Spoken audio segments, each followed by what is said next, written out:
El título de nuestra actividad se llama Liderazgo efectivo en tiempo de crisis.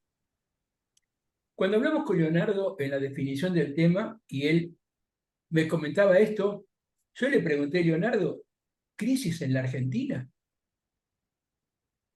¿Es válido hablar de tiempo de crisis cuando vivimos en un permanente sub y baja hace 80 años? Y en realidad llegamos a la conclusión de que, por supuesto que sí, más allá de la ironía y un poco el juego de palabras, ¿no es cierto? El tema es qué es lo que podemos hacer y cómo esta realidad que hablamos de crisis afecta a nuestras empresas, afecta a nuestra vida y afecta a nuestra forma de gestionar y de dirigir. ¿Mm? Como les dije, somos un país que ya de la crisis lamentablemente hemos hecho casi una normalidad. Sabemos cómo manejarnos en crisis. Tenemos la crisis ya en nuestro ADN. ¿Mm?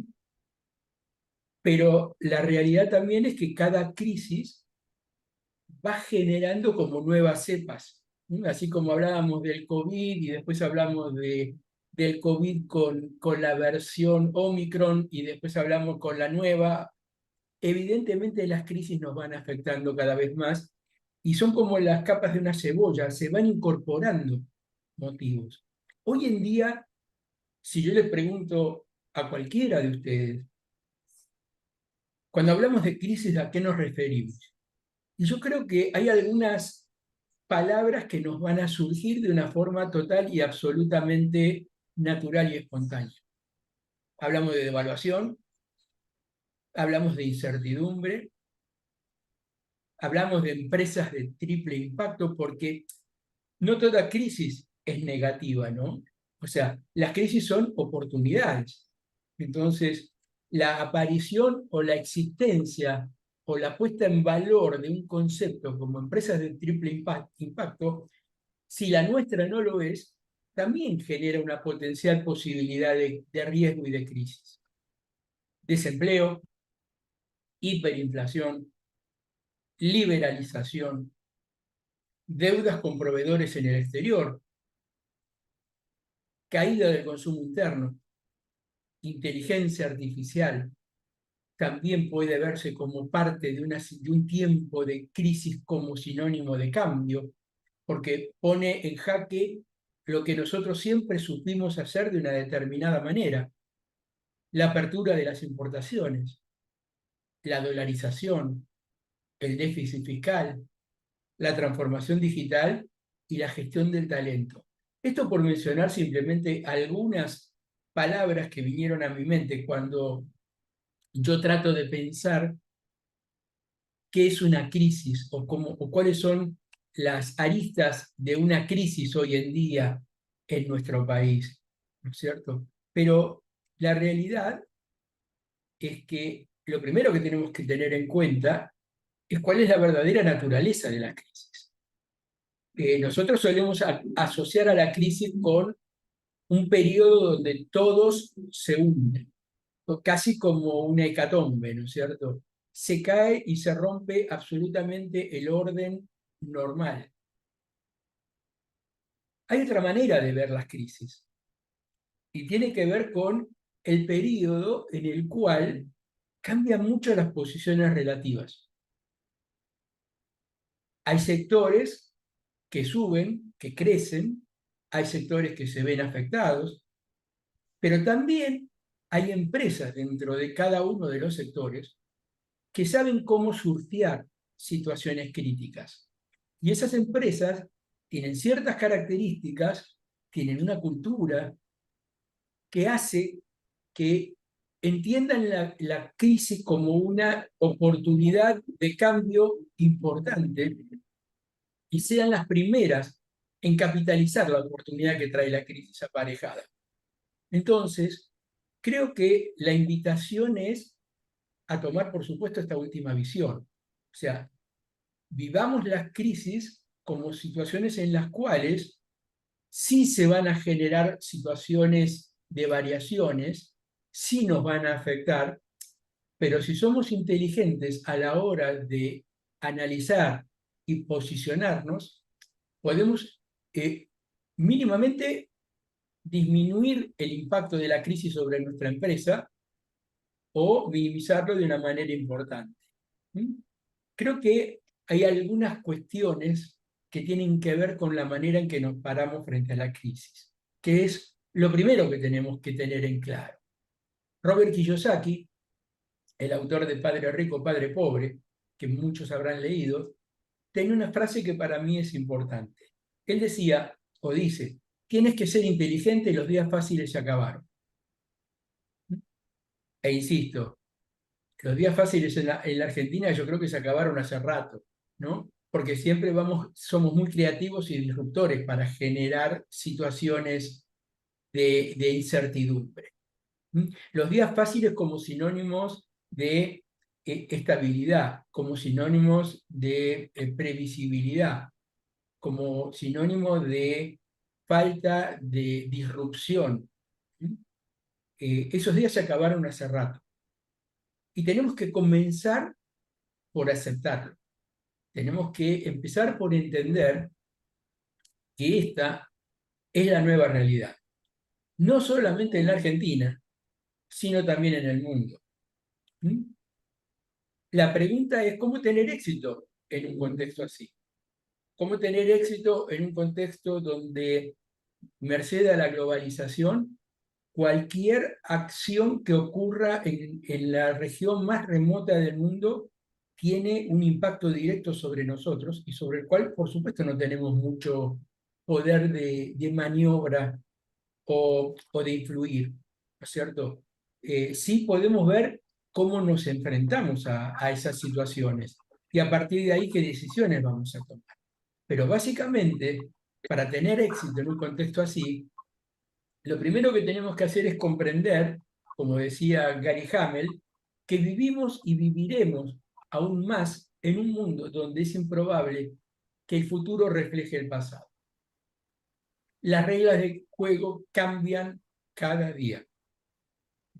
Las condiciones del mercado, las características de los clientes, eh, la influencia de ciertas tendencias políticos o sociales o tecnológicas impactan en cualquiera de nuestros negocios de una manera totalmente disruptiva y nueva. Por lo tanto, ante esa circunstancia, no sería conveniente o no sería la mejor opción buscar soluciones en el pasado para situaciones que nunca antes existieron.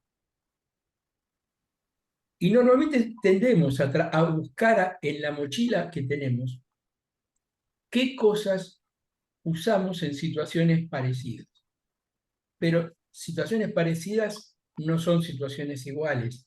Y por lo tanto, muchas veces sucede que los resultados no son tan efectivos como fueron en el pasado. En ese sentido, tenemos que aceptar que lo que nos condujo al éxito en el pasado no necesariamente nos va a llevar al éxito en el futuro. Y lo primero que tenemos que cambiar es nuestra manera de ver el negocio y de conducirlo, nuestra manera de liderarlo. Tenemos que adaptar nuestro estilo de liderar a las realidades de hoy. Y las realidades de hoy implican cambios vertiginosos, situaciones que ponen a consideración o ponen en tela de juicio todas las cosas que nosotros siempre creímos como estables y lógicas o razonables, situaciones que tienen que ver con el perfil de nuestros colaboradores.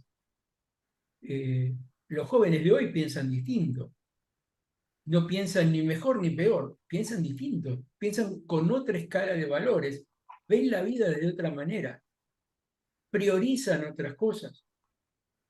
Y nosotros no sería lógico que tratáramos de forzarlos en nuestro modelo mental de lo que creemos que es un buen empleado.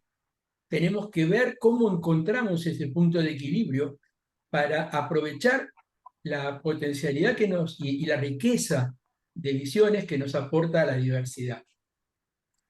Son temas muy interesantes, vamos a ir desarrollándolos a lo largo de la charla, pero implica una apertura mental y un enfoque ecléctico de la manera de ver el negocio. ¿Mm? José Cabrera, que es un autor bastante importante español sobre emprendedorismo, él dice que el secreto del éxito no es prever el futuro. ¿Por qué? Y porque en realidad el futuro no puede ser previsto. Podemos analizar tendencias, podemos tener probabilidades, pero prever el futuro, saber lo que va a pasar, tener la bola de cristal, eso es imposible. ¿Mm? O sea, tener el libro de las apuestas que tenía en Volver al Futuro, Maguire o McFly, es imposible. Pero entonces, lo que sí podemos hacer es crear una organización que prospere en un futuro que no puede ser previsto. ¿Y esto qué implica? Implica generar una cultura a través de valores y a través de liderazgo que se plante en una situación en la cual la inteligencia del negocio tiene que estar absolutamente compartida y distribuida en los distintos colaboradores que tenemos. Generar o anclar la capacidad de respuesta del negocio en nuestros valores. No podemos prever lo que va a suceder, pero tenemos que ser rápidos para responder. Un procedimiento implica que alguien analice la situación, dictamine, genere una norma, una política y la misma se aplique en toda la organización. Hoy en día no siempre tenemos ese tiempo. Nuestros colaboradores que atienden a los clientes tienen que dar una respuesta rápida.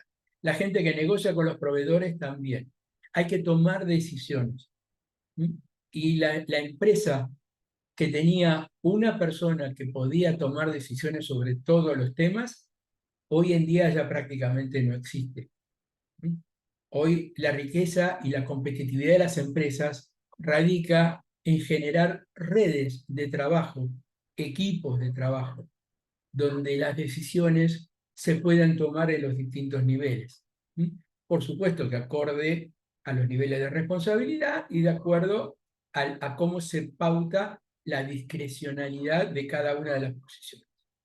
Pero esto es lo importante.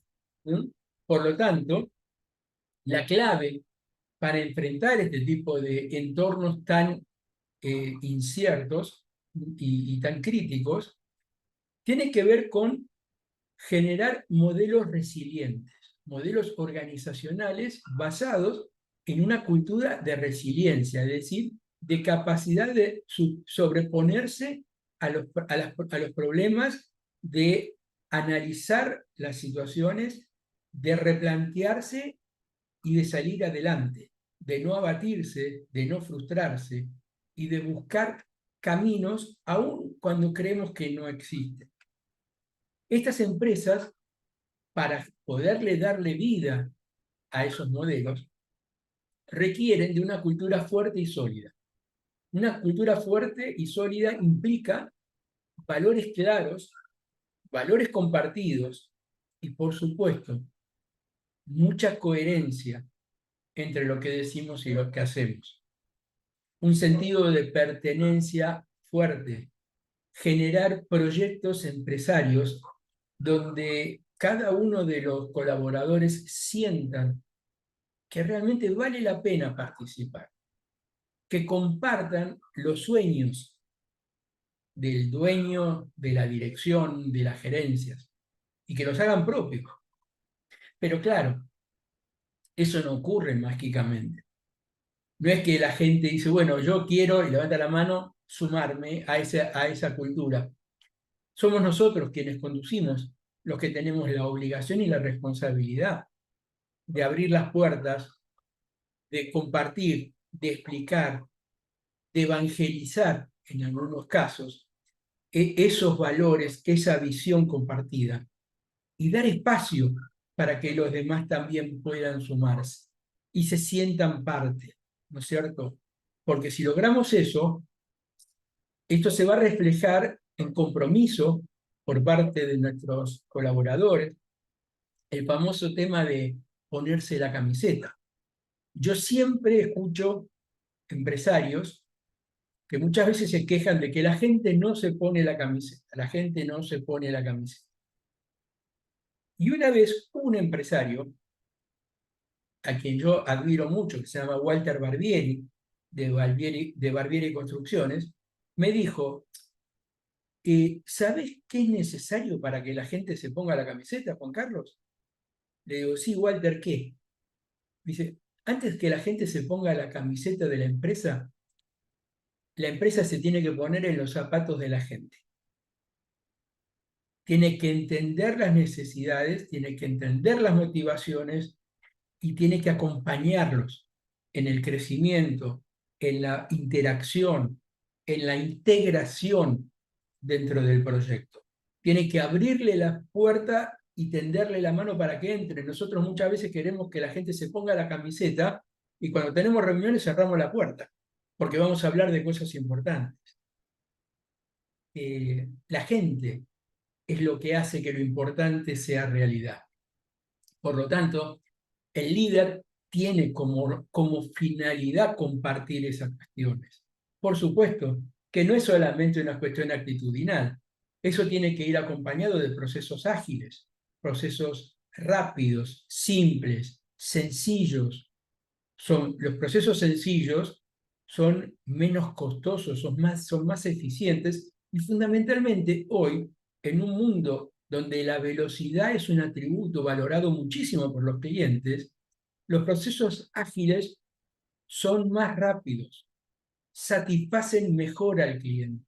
El cliente hoy en día busca inmediatez en la respuesta de nuestras empresas. Nadie está dispuesto a esperar 3 días para recibir una compra por Mercado Libre. La queremos hoy y ahora. Pero eso se quiere en todos los órdenes de la vida. O sea, a consecuencia de la pandemia y de toda la digitalización que hemos transcurrido, le esperamos todo ya, ya y ahora. Y por supuesto, con predisposición a la acción. No estamos en un contexto que nos brinde tiempo para grandes reflexiones, tiempos para tomar decisiones largos, la minimización de los riesgos. Hoy en día tenemos que ser expeditivos, responsables y tenemos que bajar rápidamente nuestras ideas a los hechos. Y esto lo vamos a hacer basado en un modelo de reinvención permanente, es decir, de replantearnos todos y cada uno de los momentos qué estamos haciendo y por qué. Y además con un liderazgo enfocado en las personas. Y esto es crítico. Yo sé que hablar de liderazgo enfocado en las personas parece una obviedad, porque si el líder no se enfoca en las personas, ustedes me dirán en qué se va a enfocar. Pero muchas veces se confunde el liderazgo con la autoridad, ¿no es cierto? Y cuando hablamos de enfocar en las personas, realmente lo que hacemos es darle a los colaboradores un valor que los potencia de alguna forma. Un gran empresario, Richard Branson, el fundador del grupo Virgin, decía alguna vez que, que no puede haber clientes felices si no hay primero empleados felices. Porque nadie puede compartir lo que no tiene. Un cliente satisfecho muchas veces se genera a partir de un buen producto, no tengo dudas. Pero a ese buen producto hay que muchas veces el agregarle ese brillo en los ojos de la persona que lo atiende, esa actitud y ese deseo profundo de darle un valor distinto a un cliente. Eso es lo que lo hace diferente. Leía la vez pasada que uno de los fundadores de Wendy's, la empresa de fast food, decía que ellos descubrieron que para ser la mejor opción en fast food primero tenían que ser la mejor opción como empleadores. Es decir, los colaboradores deberían valorar lo que hace la empresa para que después eso se traslade a los clientes. Y esto creo que es el enfoque. Y a partir de acá vamos a desarrollar la actividad. O sea, ¿por qué? Porque porque no es posible reinventar una organización si no reinventamos primero el liderazgo. Si no reinventamos primero la manera que tenemos de conducir, ¿no es cierto? Recordemos siempre que una empresa siempre es el reflejo de sus líderes. Ustedes tienen ahí una serie de logos. Atrás de cada uno de estos logos, de estas empresas que hicieron historia y hacen historia, hay una persona con nombre y apellido. Walt Disney, Elon Musk, René Favaloro, Howard Schultz, Larry Page, Henry Ford, Jack Welch, Mark Zuckerberg, Steve Jobs. Fueron ellos los que crearon un sueño y lo compartieron con los demás. Fueron ellos los que lograron que los distintos colaboradores comprasen e hiciesen propio ese sueño. Eso es lo que hace que muchas veces condicione y defina absolutamente todo lo que la empresa hace y cómo lo hace. Jobs no logró la excelencia tecnológica y calidad de diseño por haber definido o haber escrito un manual de políticas y procedimientos de cómo hacer las cosas. De la misma manera que Walt Disney no logró que Disney sea el país de la felicidad solamente por anotar cómo se tiene que atender a un cliente, a un cliente o a un visitante. Y así podríamos llegar a cada uno de los pasos. O sea, lo que lograron ellos es que realmente los colaboradores sientan y vivan esa visión que el líder primero generó y después compartió. Entonces, para poder llevar esto a la realidad, lo primero que tenemos que hacer es comprender qué desafíos nos plantea hoy el contexto y después cuál es el perfil del líder que se requiere para ser efectivo en este tiempo de crisis. Se dice normalmente que los nuevos tiempos están exigiendo cambios en los comportamientos y habilidades de quien asume las funciones de conducción. ¿Comparten ustedes esta posición? ¿Qué cambios en concreto pueden estarse exigiendo en el líder? ¿Y qué factores están motivando esos cambios? Estas son preguntas que nosotros nos tenemos que hacer de manera permanente, ¿no es cierto? O sea, ¿qué está sucediendo en el sector económico donde nosotros nos manejamos? ¿Cómo está modificando sus preferencias nuestros clientes? ¿Cómo están cambiando las reglas de juego en la tecnología, en lo financiero, en lo comercial, en lo tecnológico? Y cómo eso, evidentemente, va a exigir de quien dirige tener conductas distintas.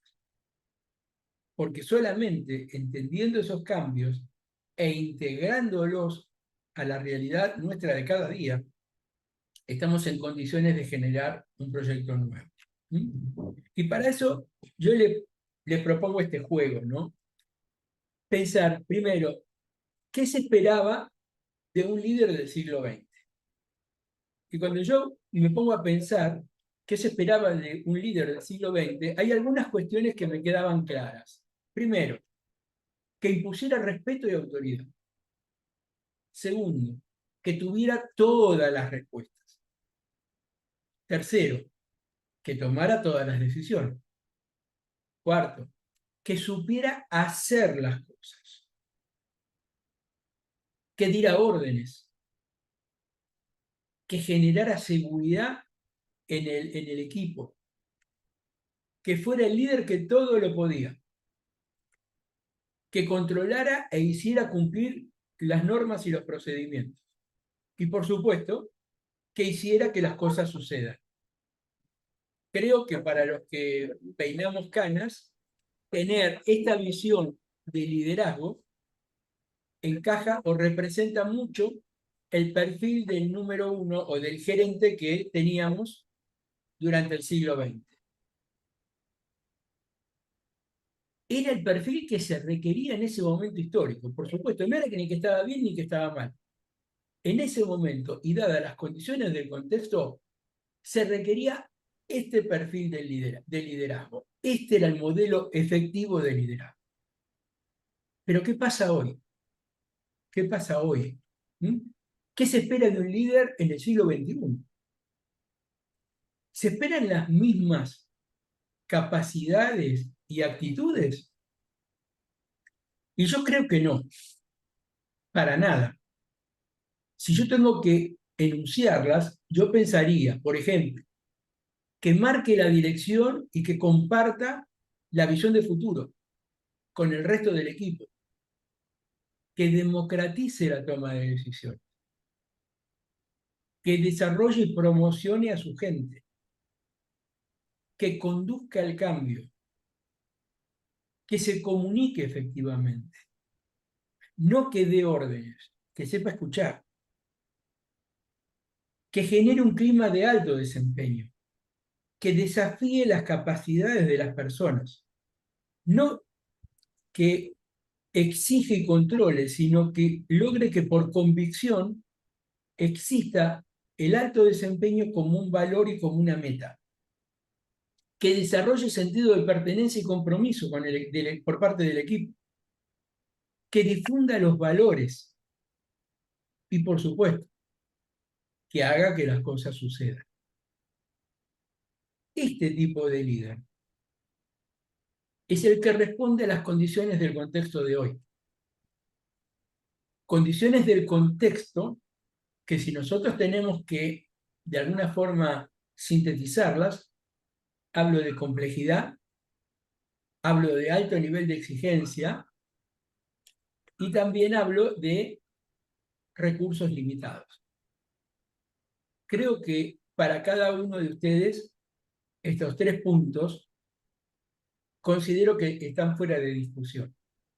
Creo que todos sabemos lo difícil que es dirigir una empresa hoy en día en la Argentina y en el mundo.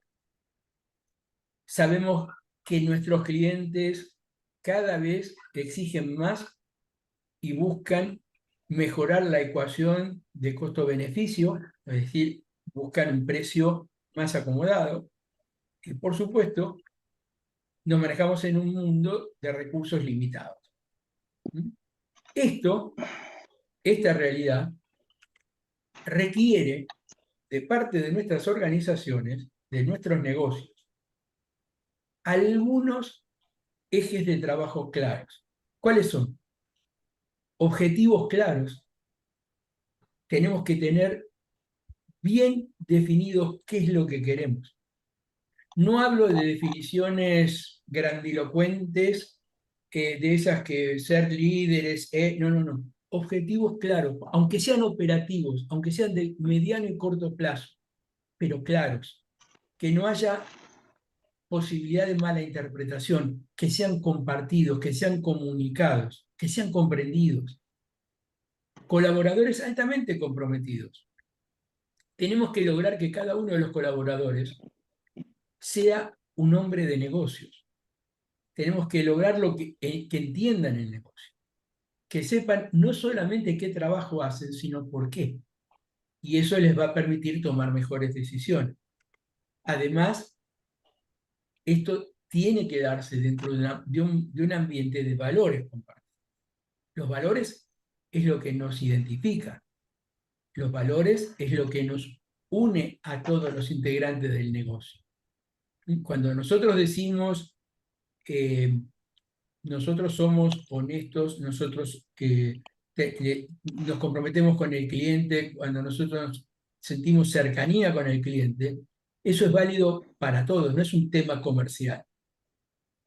Cualquier persona del negocio de la empresa tiene que tener esos valores. Y además requiere liderazgo y confianza. Sin confianza es imposible hoy en día tener una empresa ágil y dinámica. ¿Mm? Tener empatía y capacidad de comprensión hacia afuera y hacia adentro, hacia el cliente, hacia el proveedor, hacia los colaboradores. Y además tenemos que tener una conciencia de calidad de servicio. Todos estos temas son la materia prima con la que trabaja el líder. Son los focos de trabajo del líder. El líder ya no es el que sabe hacer las cosas únicamente. El líder ya no es el que tiene todas las respuestas. El líder trabaja para que todos estén en condiciones, de acuerdo a sus capacidades y posibilidades, de asumir la responsabilidad que a cada uno le corresponde en forma plena. El líder busca generar líderes, no empleados obedientes únicamente. Cuando un empresario me dice, Juan Carlos, yo estoy cansado porque todo recae en mí, es un empresario que no supo compartir la carga por desconocimiento de cómo hacerlo, por desconfianza, por el motivo que sea. Y muchas veces se da cuenta tarde y ya no sabe cómo hacerlo, pero siempre se puede lograr eso. En definitiva, lo que me queda claro es que no se puede dirigir empresas del siglo XXI con estructuras del siglo XX y con modelos de conducción del siglo XIX. Es una exageración en cuanto a los números, pero trata muchas veces de cómo pasan las cosas. El contexto nos exige algo que nuestras estructuras y nuestros modelos y nuestras conductas no están tan alineados. Por eso, Marcus Buckingham, uno de los más grandes especialistas y consultores en recursos humanos, dice, la mejor estrategia para construir una organización competitiva hoy consiste en ayudar a las personas a ser más de lo que son. Ese es el rol del líder. El líder trabaja con las personas. El líder busca que las personas crezcan. Porque cuanto más crezcan las personas, más crece la empresa. La empresa son las personas que la componen. Y como vamos a ver después, no hay ninguna empresa que sea mejor que la gente que la conforma. Por lo tanto, el principal foco del trabajo del líder está en desarrollar las capacidades de su equipo. Y aquí surge la pregunta, porque muchas veces cuando yo hablo con los empresarios, les pregunto, ¿tenemos en claro cuál es nuestra función como líderes? Y tengo que aclarar, dirigir no es resolver problemas, porque muchas veces parecería que el rol a medida que vamos subiendo en la escala jerárquica, lo que estamos haciendo es tener un imán para atraer todas las situaciones complicadas y difíciles porque somos los únicos que las podemos resolver. Dirigir es generar un espacio en el cual los problemas se puedan resolver en los niveles que corresponden, que no requieran únicamente del conocimiento, de la experiencia o muchas veces incluso la decisión de un dueño. Pero eso se logra practicando, eso se logra desarrollando las capacidades de nuestros colaboradores. Eso no se hace de un día para el otro, eso no es una orden. A partir de ahora te vas a encargar de resolver esto. Tenemos que asegurarnos de que tenga las herramientas para poder resolverlo, que tenga la madurez para resolverlo, que tenga la visión y la lógica del negocio para resolverlo. Ese es nuestro trabajo como líderes. ¿Cuáles son las responsabilidades de quien conduce entonces? Fíjense, primero, dar sentido. Es decir, crear una imagen de futuro, compartir, participar, comunicar esa imagen de futuro a los colaboradores, a los integrantes del equipo. O sea, no es la imagen de futuro del dueño, de la dirección o de la gerencia. Es la imagen de futuro de la empresa. Y todos tienen que ver de qué manera su futuro está alineado con el futuro de la empresa. Porque la gente trabaja también para su futuro. Y si nosotros logramos mostrarle que los futuros se pueden alinear, estamos generando una sinergia muy importante. Para eso tenemos que dedicarle tiempo para compartir, para sentarnos, para explicar, para comunicar, para escuchar, para contestar dudas, para capacitarlos y formarlos. Y una vez que hacemos esto, la otra parte de la responsabilidad es dar protagonismo. Una vez que le dimos o abrimos el juego, darles la posibilidad de que lo puedan jugar. Delegar, facultar y descentralizar. Es decir, dar la posibilidad para que los colaboradores asuman las responsabilidades para las cuales, en definitiva, los contratamos y después, no sé por qué, muchas de las veces no los dejamos asumirlas. Entonces, es un desafío interesante el que estamos planteando. Implica redefinir la función del líder. Hoy en día es fijar dirección y alinear, generar las condiciones para que la gente pueda llegar a buen puerto. Hay un autor que se llama Ken Blanchard, que se los recomiendo, y si alguien quiere algún libro en PDF de Blanchard, me escribe o me contacta a través de la consultora y seguramente se los hago llegar. Blanchard dice que el rol del número uno es fijar la dirección, es fijar el puerto al cual queremos llevar la nave. El rol de la gente es hacer que la nave llegue a ese puerto.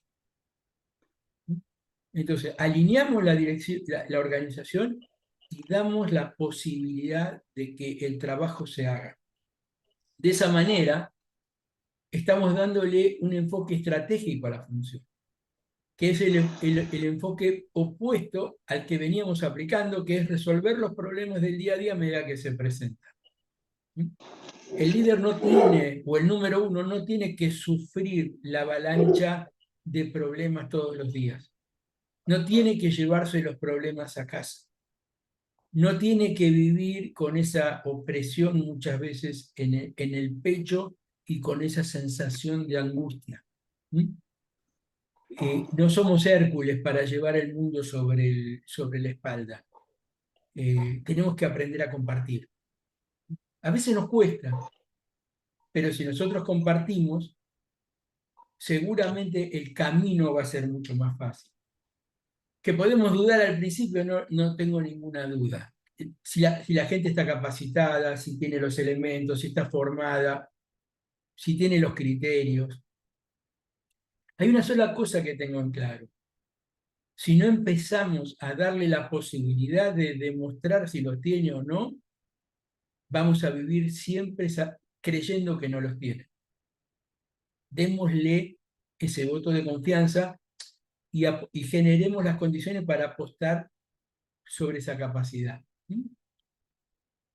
¿Por qué tenemos que hacerlo? Porque las ventajas competitivas de una empresa del siglo XXI pasan por la capacidad de detectar oportunidades, que tiene que ver con la inteligencia del negocio y la identificación de oportunidades de producto o mercado, y la agilidad y la eficiencia para concretarlas, que tiene que ver con la transformación, tanto cultural como digital hoy en día, y la generación de un modelo de negocio ágil, rápido y eficiente. Acá tenemos que poner el foco. Estos son consecuencia también de generar una cultura fuerte. Hoy en día, o durante muchos años, las oportunidades de negocio las detectaba el vendedor o la detectaba el dueño, hablando con los clientes, con los proveedores. Hoy en día la podemos detectar todos los integrantes de la empresa. Todos estamos atentos a ver qué pasa quién es nuestra competencia, qué productos hay, qué nos pide la gente, qué nos está faltando. ¿Mm? Y después tenemos que ser rápidos en poder generar la mejor propuesta de valor. ¿Cómo es el ciclo virtuoso? Es detectar la necesidad, entenderla, diseñar el producto y servicio, llevarlo a cabo y satisfacer al cliente. Esto significa ser ágiles. ¿Mm? Esto significa tener una propuesta de valor bueno. Pero la gente tiene que estar alineado con esto, tiene que entender por qué tenemos que ser ágiles. Tiene que saber que si no somos ágiles perdemos la venta. Tiene que saber que si no somos ágiles, el cliente va a buscar a alguien que sí lo sea. Y no va a ser negocio para ninguno de nosotros perder clientes. El único motivo por el cual existe una empresa es para satisfacer a los clientes. Si no hay clientes que quieren que nosotros le brindemos un servicio distinto, se van a ir a la competencia y no nos va a gustar. Por lo tanto, me gustaría compartir con ustedes algunos pensamientos interesantes que hacen a un liderazgo efectivo. Y como me gusta decir, vamos a tratar de aprender de los que saben. Este señor, Jack Welch, el mejor gerente del siglo XX, fue quien reinventó General Electric. Dijo, siempre hay que afrontar la realidad de la situación, no engañarse, no esperar que los problemas se resuelvan milagrosamente. Los líderes crean confianza con su sinceridad, transparencia y con sus méritos. Este es uno de los enfoques básicos del liderazgo. Los problemas se enfrentan, los problemas no encuentran una solución natural y espontáneamente o por el paso del tiempo no tienden a desaparecer. Los problemas que no se encaran normalmente crecen. Y para eso tenemos que ser claros con nuestra gente, plantear las cosas tal como son, ¿sí? Y respetarlos en ese sentido. Steve Jobs decía, no tiene sentido contratar a personas inteligentes y después decirle lo que tienen que hacer. Nosotros contratamos a personas inteligentes para que nos digan qué tenemos que hacer. Y aclaraba, mi trabajo no es hacérselo fácil a la gente, mi trabajo es hacerlos mejores. Y creo que esta es una de las mejores definiciones de liderazgo. Yo pregunto, ¿cuántas veces nosotros vamos a buscar a una persona que se destaca por un currículum y experiencia y hechos concretos realmente importantes en otras empresas? Pero cuando los traemos a nuestras empresas, empezamos a justificar que por qué no se puede hacer lo que nos plantean. A lo mejor creemos que no se pueden hacer porque forma parte de nuestra cultura, cierta manera de ver las cosas y de hacer las cosas. O sea, nosotros tenemos que traer a los mejores y darles la posibilidad de que lleven adelante toda su experiencia y conocimiento. Y eso implica muchas veces ponerlos en situaciones complicadas, desafiarlos a que crezcan. El mejor empresario que yo conocí y con el que tuve la alegría y la dicha de trabajar, me dijo el primer día que me contrató. Me dice, te voy a decir algo, Juan Carlos. O sea, yo quiero que sepas hoy lo siguiente. Yo soy un negrero. Y yo me quedé, ¿no? El primer día me dice así y me aclaró. Pero te voy a explicar por qué soy un negrero. Yo te voy a exigir mucho, pero porque yo quiero que vos seas el mejor. Porque yo quiero que vos estés a la altura de las situaciones y del potencial de crecimiento que tenés.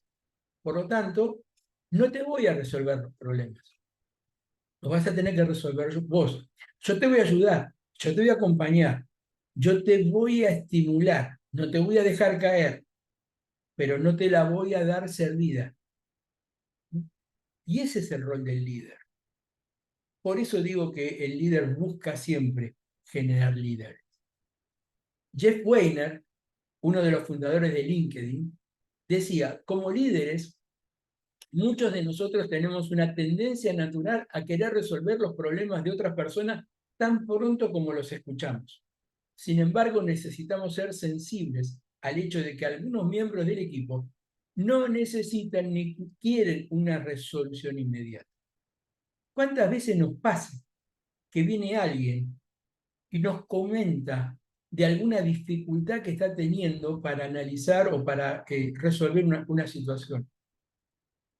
Y nuestra reacción natural es, déjame que yo me encargo. No, la persona no nos vino a pedir que nosotros nos hagamos cargo. Como mucho nos vino a plantear una situación y como mucho nos vino a pedir una sugerencia o una opinión, pero no que lo resolvamos.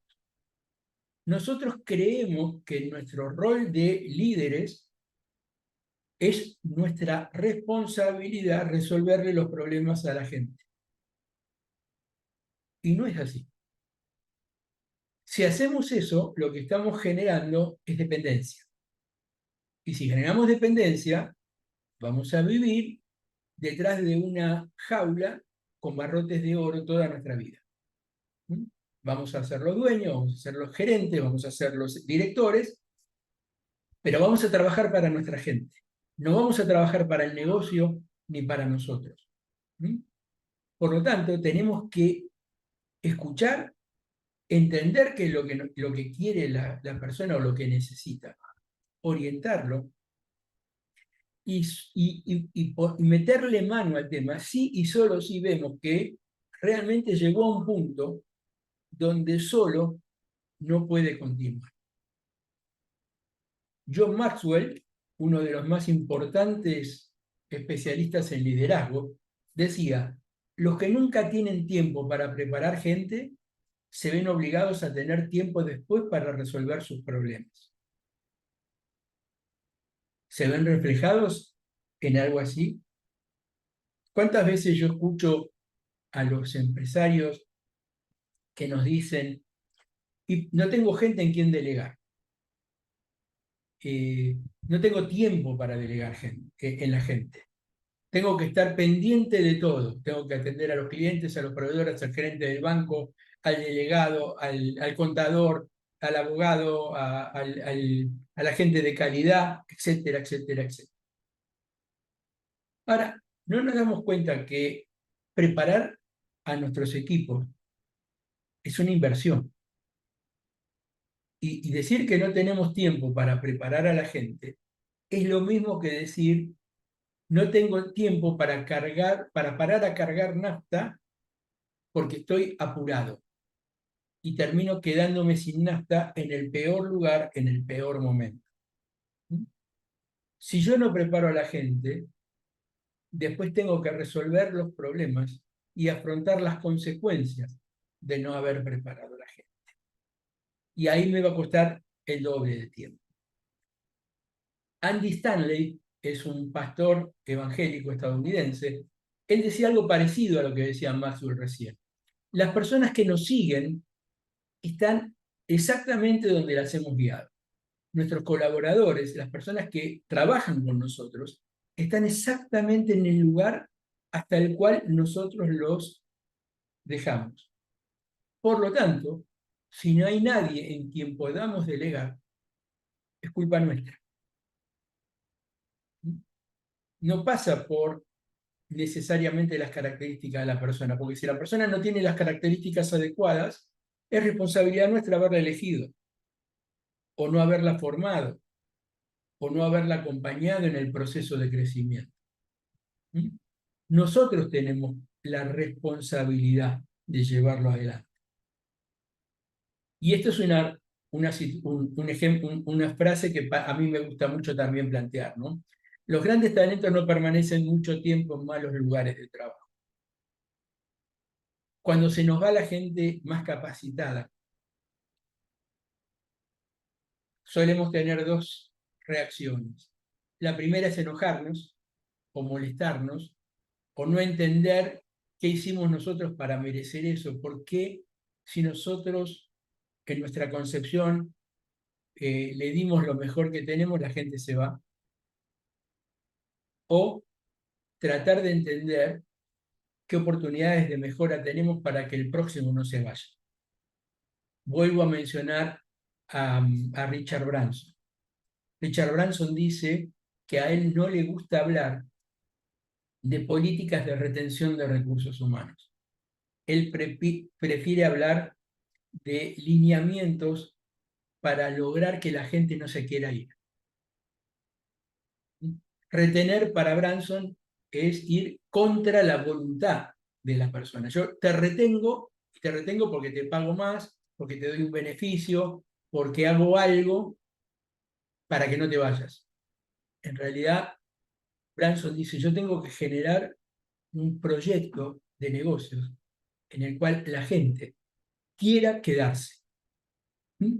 Hoy en día sabemos que los jóvenes, fundamentalmente, sí, por supuesto, valoran el aspecto económico, pero también valoran el desafío mucho más, valoran mucho más la proyección, el desarrollo, el tipo de actividad que hace la empresa, la visión que tiene la empresa, qué es lo que quiere lograr.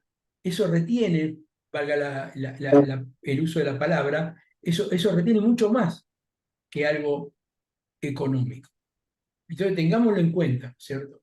Si la gente se nos va, si la gente valiosa se nos va, tengamos la precaución de analizar qué es lo que estamos haciendo mal.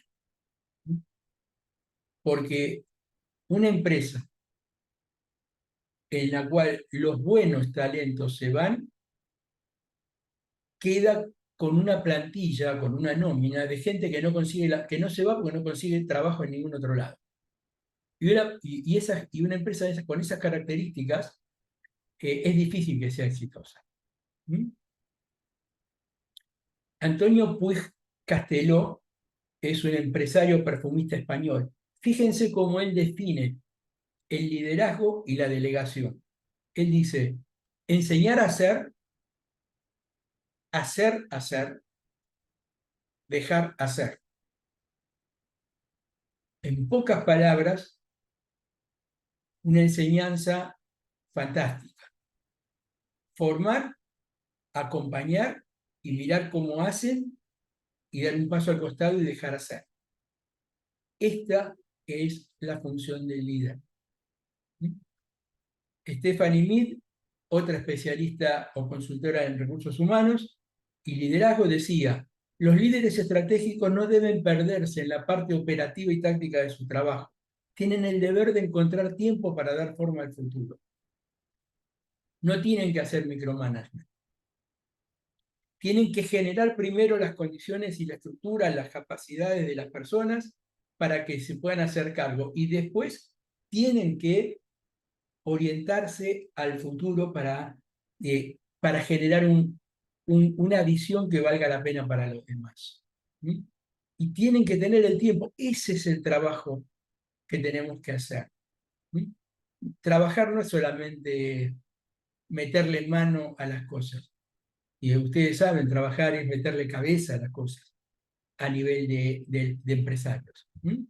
Y por último, Jack Trude es un especialista en marketing, dice, al final la gente sigue a los que saben dónde van. La gente le gusta tener en claro hacia dónde se dirigen. Le gusta poder elegir hacia dónde quieren ir. Y lo que buscan es encontrar aquellas personas que les van a permitir poder llegar a donde quieren. ¿Mm? Asumir roles de mayor responsabilidad, a tomar decisiones, a hacerse cargo de los temas, a ser escuchados, a ser valorados. Estos son los puntos importantes, ¿no es cierto? Y como le decía antes, ninguna empresa puede ser mejor que la gente que trabaja en ella. Esto es un resumen importante de Hasegawa, que es un empresario japonés. Esto nos lleva a replantearnos algunos temas, por supuesto. Por ejemplo, como líderes queremos mantener el control y el orden dentro de la empresa. Cuando tenemos canas, muchas veces no formamos con este paradigma, ¿no? Me quedo tranquilo cuando tengo control y cuando existe orden. Pero esto tiene una contrapartida. No generamos espacio para el desarrollo y crecimiento de nuestros colaboradores. No damos la posibilidad a que la gente pueda aportar. Definimos pautas, procesos y nos limitamos a controlar que se cumplan. Otro tema que nos debemos replantear es la alta rotación de los recursos humanos. ¿En qué reside esa alta rotación? Y frente a la rotación, ¿somos víctimas o somos parte del problema? La solución o la respuesta más fácil es decir que somos víctimas. Vieron cómo son los millennials, es una cuestión generacional, hagamos lo que hagamos, no lo vamos a evitar. Yo creo que eso es una forma de no asumir la situación. Yo creo que nosotros vivimos en un contexto donde esa realidad existe, pero no es determinante para que la rotación sea alta. ¿Qué significa esto? Que deberíamos plantearnos y conocer qué buscan los colaboradores en una empresa hoy en día. Aquellos que mueven la aguja, aquellos que realmente generan valor, ¿qué es lo que buscan? Y después plantearnos cómo estamos parados nosotros como empresa frente a esas expectativas. ¿Damos posibilidades de crecimiento? ¿Dejamos que tengan espacios para proponer caminos nuevos, metodologías nuevas, enfoques distintos? ¿Tienen posibilidad de tomar decisiones? ¿Escuchamos las nuevas ideas? ¿Somos burocráticos? ¿Padecemos de parálisis por análisis? Hay muchas cuestiones que entran a surgir, ¿no? La gente se va de las empresas donde siente que no puede proyectar y desarrollar todo su potencial. Antes, cuando yo era joven, uno buscaba una empresa en la cual pudiese hacer carrera toda la vida. Hoy en día los jóvenes, la empresa en la cual quieren hacer carrera toda la vida son ellos. Y pueden hacerla en cualquier organización en la medida que les permitan ir creciendo. Y cuando sienten que no pueden crecer más, cambian. Entonces nosotros lo que deberíamos buscar es de qué manera generamos esa sensación de que se puede seguir creciendo siempre en nuestras organizaciones. Alejandro Formanchuk decía, un colaborador le crea a su empresa no por lo que lee en una cartelera, sino por lo que ve en su líder. O sea, por la vida, por el ejemplo del líder. Nosotros, si queremos que la gente se haga cargo, tenemos que lograr y dar espacio. Tenemos que alentar que asuma responsabilidades. Tenemos que saber también qué hacer con los errores, ¿no? No tenemos que castigar, no tenemos que muchas veces perder los estribos, tenemos que contar hasta 30 si es necesario, tenemos que ayudarlos a aprender del error, todo lo que escuchamos y vemos tanto últimamente en los libros, en las conferencias y en YouTube. ¿Y qué pasa en la empresa familiar? En la empresa familiar, además, todo esto se complica. ¿Por qué? Porque el gran reto del liderazgo en la empresa familiar es dirigir una empresa competitiva como las no familiares en un entorno de extrema incertidumbre como las no familiares, pero manteniendo vivo el legado familiar en un contexto de armonía. Es decir, a todo lo que venimos hablando se le agrega la carga emocional de lo que significa mantener vivo un legado. No estamos manteniendo una empresa en crecimiento y en desarrollo por el solo ánimo de ganar dinero o de tener una mejor calidad de vida. Se lo debemos a los fundadores, a la memoria, al legado, al esfuerzo, al sacrificio de los fundadores, ¿no es cierto? Eso nos da fuerza, eso nos da ánimo. ¿Mm? Y además tenemos que pivotear y redefinir las reglas de juego del negocio, es decir, tenemos que vivir en el hoy y en el mañana sin traicionar nuestras raíces. Nuestras raíces no tienen que ver con lo que hacíamos. Nuestras raíces tienen que ver con nuestros valores. Nuestras raíces tienen que ver con por qué lo hacíamos y cómo lo hacíamos en términos de valores, como les digo, de principios, de calidad, de escucha, de acompañar, de calidez, ¿m? De cumplimiento, de responsabilidad. ¿M? Tenemos el líder en la empresa familiar, tiene la responsabilidad de encajar esos dos momentos y darle unidad. Por lo tanto, lo tiene que hacer para generar un futuro posible y deseable para los integrantes de las nuevas generaciones. Es difícil estar en el medio del legado y del futuro, ¿no es cierto? Tenemos que honrar lo que pasó y tenemos que elevar la vara para lo que viene. Es el famoso pasar la posta. Y lo tenemos que hacer teniendo en cuenta de dónde somos y de dónde venimos. Akio Morita, el fundador de Sony, escribió en su libro Made in Japan lo siguiente. Él cuenta ahí que la familia Morita tenía su empresa familiar, que no era Sony, que era una fábrica de sake, el licor de arroz, y él decía en el libro que el problema de los gerentes de la empresa familiar, de los gerentes no familiares o profesionales de la empresa familiar, era fácil. Si el negocio andaba mal, como mucho perdían el trabajo. Y después buscaban otro. Para los integrantes de la familia Morita, lo que está en juego es el buen nombre, el honor y la calidad de vida de nuestra familia. Trabajamos por algo que trasciende. No trabajamos por el último renglón del listado de resultados.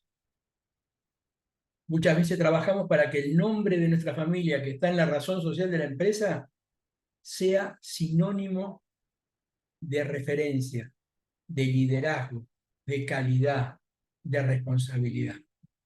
Eso es lo que nos guía. Y por último, me gustaría compartir esta idea, ¿no?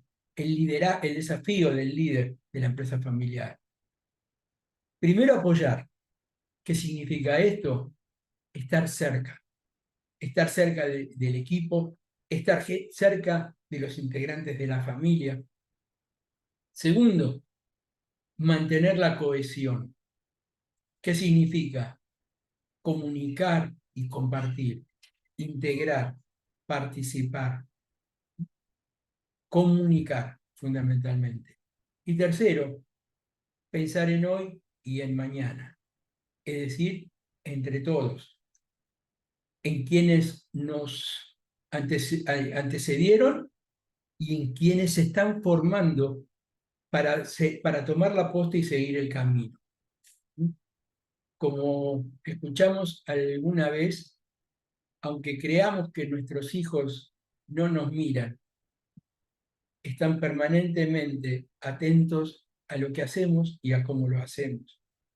Y no tengan ninguna duda que mañana Cuando les toque la posibilidad de conducir, vamos a encontrar en ellos muchísimos, muchísimos tips y aspectos que hoy en día, consciente o inconscientemente, le vamos transmitiendo.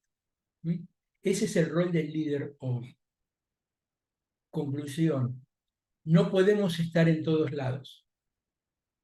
El mundo cambia demasiado deprisa, el mundo cambia de manera demasiado profunda en tiempos muy cortos, y para poder hacer frente a eso, ya la figura del super empresario que todo lo puede no alcanza.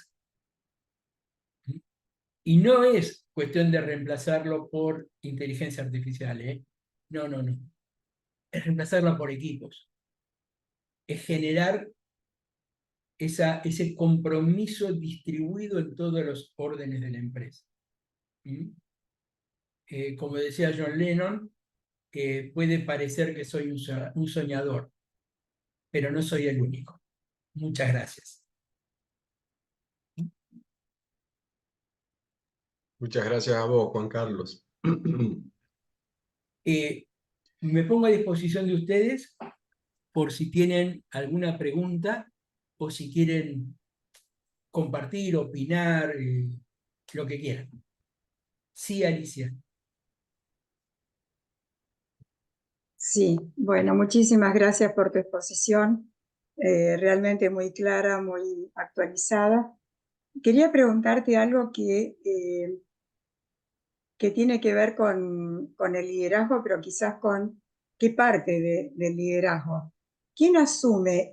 Vos en uno de los slides pusiste que no debe, o yo entendí, quizás entendí mal, no hacerse cargo del control y el orden. ¿En manos de quién entonces el control? Porque es una de las cuestiones básicas también el control básicas de cualquier administración, organización y demás. A ver si podés Sí, aclarar ese punto. Gracias. sí, cómo no. El tema del control, como lo planteé, tiene que ver con el pautar y el dedicar el tiempo para mirar que en todo momento la gente no sea parte de esa línea de acción. Evidentemente, la administración tiene dentro de sus funciones planear, dirigir, coordinar y controlar como puntos básicos de trabajo. Hoy en día, lo que uno trabaja es generar instancias de control organizacional que no dependan únicamente del empresario, porque el empresario muchas veces el control es el control por presencia física, ¿no? El dar la vuelta, el mirar, el probar, el tocar, y eso necesariamente yo lo que veo es que tenemos que lograr, primero, algo que los japoneses hicieron muy bien con el concepto de calidad. ¿Se acuerdan que antes la calidad se controlaba? Los japoneses dijeron, la calidad no se tiene que controlar, la calidad se tiene que producir. O sea, tenemos que producir con calidad. Y si nosotros logramos que la gente tome la calidad como un valor, la gente no tiene que ser necesariamente controlada, porque ya es como que va a tener su propio autoestándar de calidad. Peter Drucker dijo, el padre de la administración del siglo XX, dijo, el mejor sistema de control de gestión es la cultura organizacional. Entonces, la idea es sacar el foco del control, no que no haya control dentro de la organización, estamos de acuerdo, Alicia, pero que el control además sea un control preventivo y no el famoso control de policía que buscaba culpables, que trabajaba por castigo, no, no. Es el control primero para prevenir los desvíos, para detectar el desvío en etapa embrionaria y tomar decisiones correctivas rápidas. Hacer autopsia no es hacer control, no sirve de nada. O sea, nosotros tenemos que trabajar para que los desvíos no se den. Y para eso tenemos que detectarlos muy embrionariamente Y hoy tenemos elementos en las herramientas administrativas y de organización para poder lograrlo. Nosotros estamos trabajando mucho desde CAPS en la generación de este tipo de sistemas y tableros para que la gente pueda dirigir.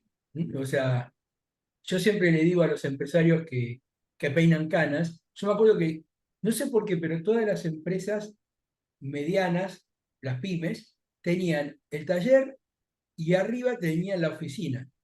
Y se acuerdan que tenía en la oficina una ventana al taller. Y el empresario se paraba de ahí y desde ahí miraba todo.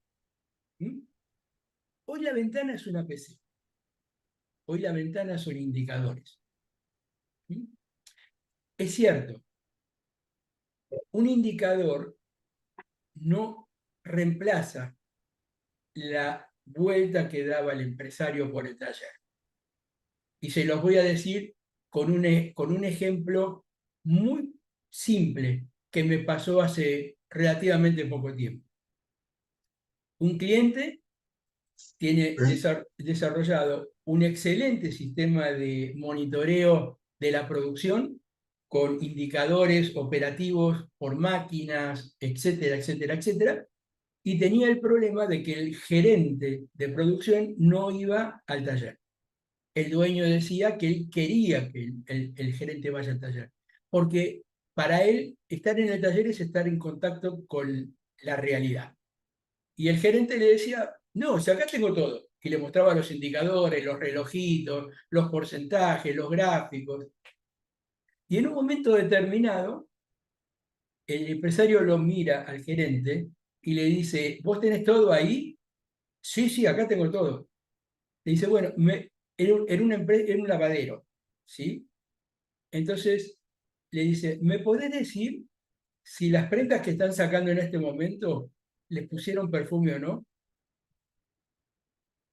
Y ahí se acabó la conversación. Es buscar el punto de equilibrio. Es usar las herramientas, pero no reemplazar y no dejar de lado la presencia física. ¿Mm? Entonces, creo que pasa por ahí, Alicia. Muchas gracias. Raúl, te escucho. Sí, bueno, nuevamente Juan Carlos, muchas gracias por todo este tiempo, tu generosidad, tu experiencia, la calidad de la presentación, como siempre, ¿no? Muchas gracias.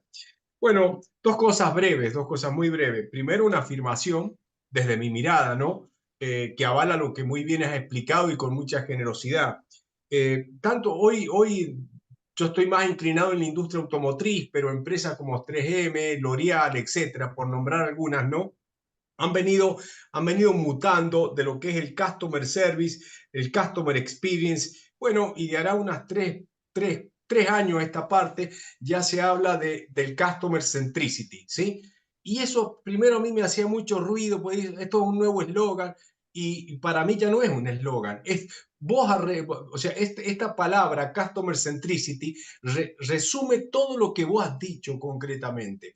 Y hay empresas, por ejemplo, lo poquito que conozco de L'Oreal, que ya no hablan solamente del customer centricity, hablan del people centricity. Y otra vez conjugan lo que vos muy bien dijiste. O sea, no se puede tener, creo que dijiste, clientes satisfechos si no hay empleados satisfechos o alegres. Sí. Entonces, más que nunca, el customer centricity y el people centricity, después hay que desglosarlo a eso, ¿cierto? Toma fuerza. Por eso, sí, eso estoy de acuerdo. Ahora, la preocupación, porque vivimos, si bien en regiones diferentes, pero con el mismo ADN preocupacional, qué lejos estamos como pyme de este concepto, porque las grandes compañías, las medianas grandes, que algunas pocas me toca asesorar, pero de medianas chicas me toca mucho asesorar, conceptualmente lo has descrito muy bien, estamos muy lejos de esto. Y el tema es que no es que la música no la sepan bailar, por ahí no se quiere escuchar la música, ¿no? Pero no pretendo que esto sea expresar o sea, quería expresar mi preocupación nada más. Eso, como si querés hacer una reflexión. Bueno, muchas gracias, ¿no? Te agradezco, Raúl. Mirá, coincido con todo el tema de poner a la gente en el centro, del cliente en el centro, la focalización, etc. me quedo con la última parte, ¿no? O sea, qué lejos están las pymes. Y yo creo que están tan lejos como quieren estar. Porque si hay algo que es cierto, que un cambio de este tipo no es un cambio que cuesta plata, es un cambio que implica decisión, ¿sí? Que implica convicción. Entonces, yo lo que estoy viendo en los clientes es una situación donde por primera vez en las empresas familiares, aquellos empresarios que están entre los 55 años y los 65 más o menos, empiezan a tomar conciencia de que quieren tener una calidad de vida en los próximos años que no es acorde con las posibilidades que le da la empresa. Pero, ¿por qué? Porque es el modelo que construyeron. O sea, es como ustedes vieron el Caballero de la Herradura Oxidada, el librito ese. Bueno, nos pasamos toda la vida poniéndonos capa tras capa de armadura para que nada nos lastime. Y en un momento dado viene nuestro hijo y nos presenta a nuestro nieto y lo queremos acariciar. Y no podemos acariciar a un nieto con la armadura, no lo sentimos. ¿Mm? Entonces, llega un punto donde empezamos a sacarnos la armadura, o queremos sacarnos la armadura para poder vivir ese contacto de sensibilidad, de piel. En la empresa pasa lo mismo. Construimos durante 20, 30 años un modelo de negocio basado en nosotros. ¿Por qué? Porque nos pasó y nos pasa a todos. Cuando uno tiene 25, 35, 45, 50 años, somos inmortales. No, el futuro es algo que viene adelante, hay tiempo para todo. Cuando empezamos a tomar conciencia de nuestra mortalidad, entre comillas, de nuestra finitud, eh, queremos vivir. Y queremos vivir quiero cambiar el modelo, pero no tengo gente. Sí, no tengo gente, ¿por qué? Porque yo no desarrollé la gente. Una vez me pasó con un empresario que me dice, pero yo no tengo gente para compartir, para hablar de temas estratégicos, a nadie se le cae una idea.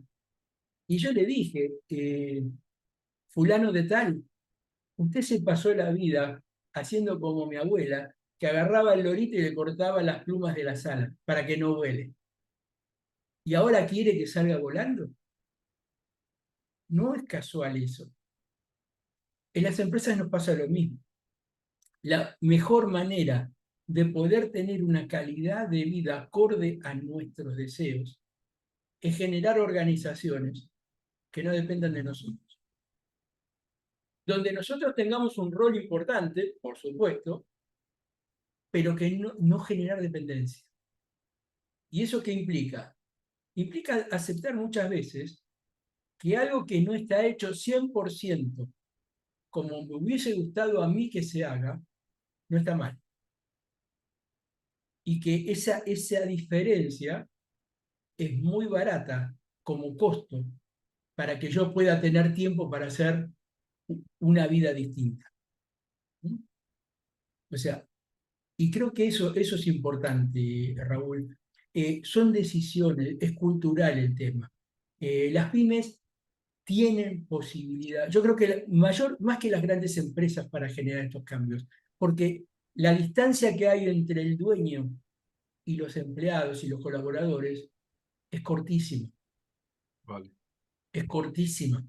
No hay una dirección de recursos humanos, una gerencia, los jefes, los comités, los círculos de calidad, para que llegue esa idea.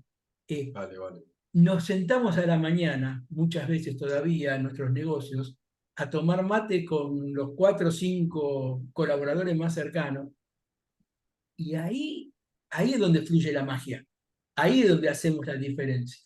¿Mm? Y ahí es donde nosotros Simplemente tenemos que aprender a hacernos siempre una pregunta. ¿Esto que estoy haciendo, lo tengo que hacer yo necesariamente? Y si digo que no, es bárbaro. ¿Y qué característica tendría que tener la persona que lo debería hacer y dónde está? Y formarlo y darle la posibilidad. ¿Sí? Si nosotros empezamos con esa preguntita simple, en todo momento, yo les aseguro que en meses vamos a generar un cambio de nuestra agenda importante, ¿eh? Y nos vamos a dar cuenta que todo lo que nosotros creíamos que era imposible era una fantasía de nuestra mente. Así que muchas gracias, Raúl. Enrique, vos habías levantado y bajaste.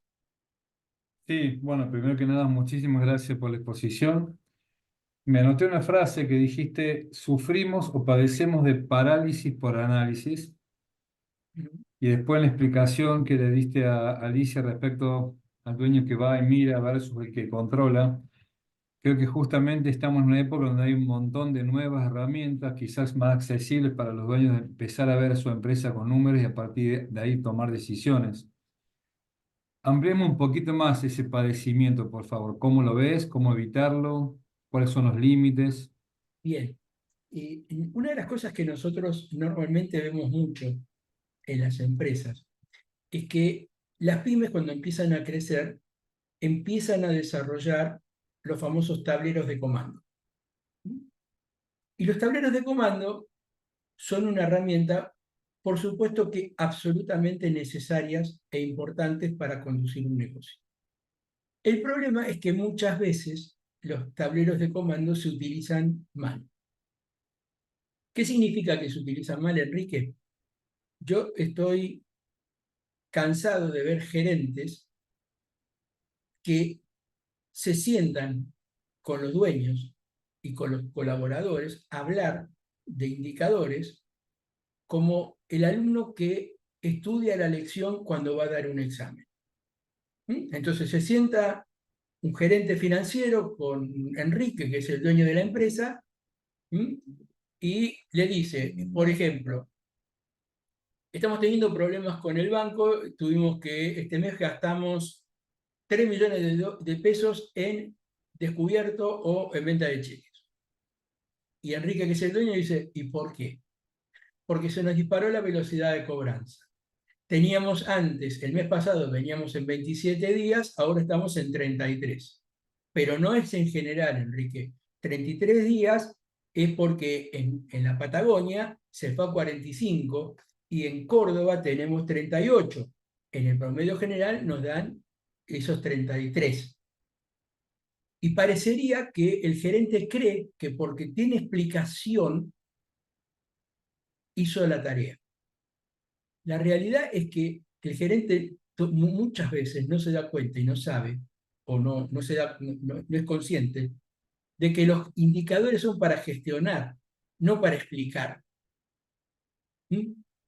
La pregunta que hace Enrique a su gerente administrativo financiero no es decirle qué bien, qué bárbaro, o la respuesta, qué bárbaro lo que sabes. La respuesta es, ¿y qué hiciste para volver a bajar para volver a bajar a 27 días? Porque eso es lo único que realmente importa. Que muchas veces creemos que las reuniones de dirección son para analizar 10, 15, 20 indicadores. No, los indicadores tienen que ser pocos. A nivel de dirección, hablar de 5 indicadores es lo lógico, no 20. Si nosotros le dedicamos una reunión de 5 horas, de 3 horas, a analizar 20 indicadores, en realidad perdemos tiempo. Entonces, los indicadores tienen que ser como en la parte de las páginas web, ese botoncito del Go to Action, tienen que generar acción. Si no modifican la realidad, no son válidos. Pero hay gente que genera información, analiza, pero no toma decisiones, porque siempre está esperando tener más información para estar más seguro. No existe eso. La información oportuna o la decisión oportuna es mucho mejor que que la decisión tomada con el 100% de información posible, si existiese, pero tarde. ¿No es cierto? Entonces, tenemos que aprender a usar la información. Tenemos que entenderla y hacernos amigos de la información. Y tenemos que generar culturas de información dentro de la empresa para que la gente esté en condiciones de tomar decisiones. Hay una frase de Blanchard también que dice, la persona que no sabe no puede ser responsable, pero la persona a la cual se le informó no puede abdicar de la responsabilidad. ¿Cuántas veces uno agarra y le dice a un colaborador, pero ¿por qué le vendiste a fulano si tiene 3 cheques rechazados en la cuenta corriente? Y el vendedor te mira y te dice, yo no sabía. Claro. A mí no me lo dijo nadie. Si me lo hubieses dicho, no le vendía. Entonces, informar, participar, en la medida que corresponde y de los temas que corresponden, es crítico para lograr responsabilidad de la gente. ¿Mm? Es muy difícil poder buscar que la gente se haga cargo de lo que no sabe que se tiene que hacer cargo. ¿Mm? O sea, abrir juego, hablar, compartir. ¿Mm? Nosotros venimos de culturas donde la reunión de dirección era algo casi iniciático, ¿no? Con ritos casi esotéricos y todo eso. No, hoy no. Hoy tiene que ser transparente, hoy tiene que derramar en todos los niveles de la empresa de acuerdo al nivel de confidencialidad y de responsabilidad que tiene. ¿Sí? Pero la gente tiene que contar con los elementos para cumplir con su trabajo. Y luego que yo agarre a alguien y le diga, bueno, tenés que correr 100 metros llanos y no le doy las zapatillas que correspondan. Y probablemente no pueda. Entonces, el rol del líder está en analizar la organización desde todos esos puntos de vista. ¿Mm? Es tener esa visión equilibrada donde tenga presencia lo soft y lo hard, lo interno y lo externo. ¿Mm? Donde aprenda, como me enseñó a mí el empresario que les comenté antes, de que parte de mi rol como gerente y como director era tener tiempo disponible para que la gente pudiese hablar conmigo y yo con ellos.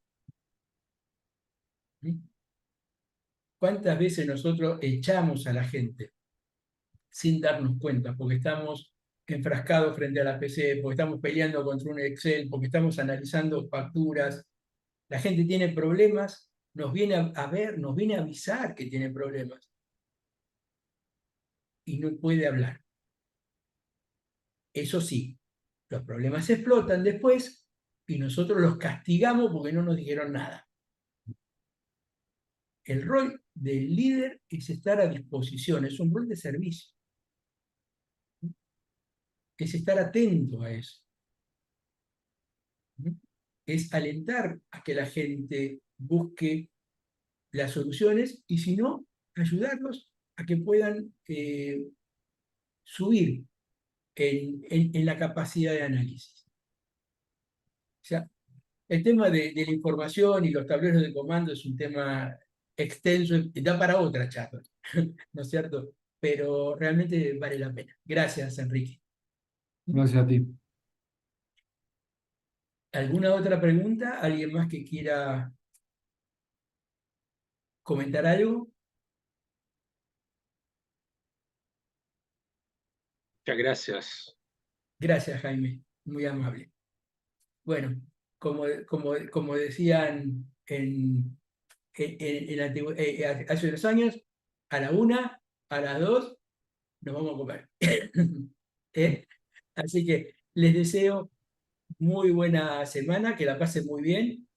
Cualquier duda que tengan, cualquier inquietud, que necesiten o que quieran plantear. Mi dirección de mail es jcbalda@caps.com.ar.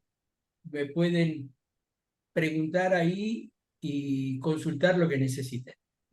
Siempre va a ser un placer poder darles una respuesta. Les Muchas agradezco gracias. mucho que se hayan quedado conmigo esta noche. Muchas gracias. Muchas gracias, hasta Hasta la luego. próxima. Hasta luego.